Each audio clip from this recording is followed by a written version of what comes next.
খুন ও ডাকাতির মতো এই স্পর্শকাতর বিষয়গুলোর মামলা হয় এবং সেই মামলাগুলোর তদন্তের জন্য একটা তদন্ত কর্মকর্তার বরাদ্দ থাকে মাত্র ৬,০০০ টাকা।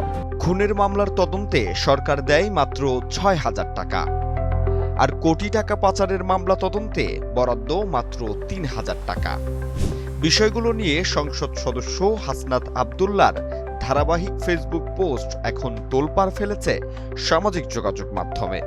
তিনি বলছেন, পুলিশের দুর্নীতির পেছনে শুধু ব্যক্তি দায়ী না, দায়ী পুরো সিস্টেম।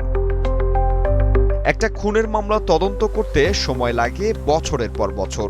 ঘটনাস্থলে যেতে হয় বারবার, আদালতে দৌড়াতে হয়, সাক্ষী আনতে হয়, কিন্তু পুরো তদন্তের জন্য বরাদ্দ মাত্র ৬,০০০ টাকা। আর অর্থ পাচারের মতো ভয়ঙ্কর মামলায় মাত্র ৩,০০০ টাকা বরাদ্দ থাকে।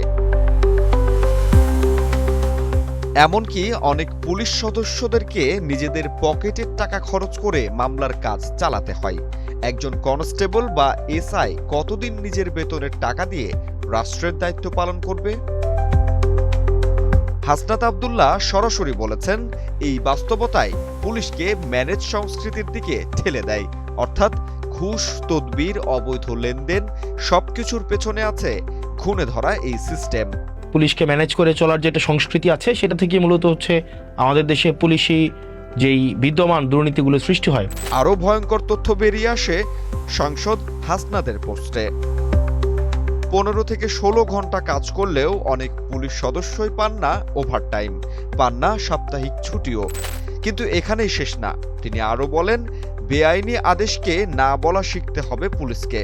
প্রভাবশালীদের চাপ, রাজনৈতিক ফোন, অবৈধ নির্দেশ এসব মানা বন্ধ না হলে জনগণের আস্থা কখনোই ফিরবে না।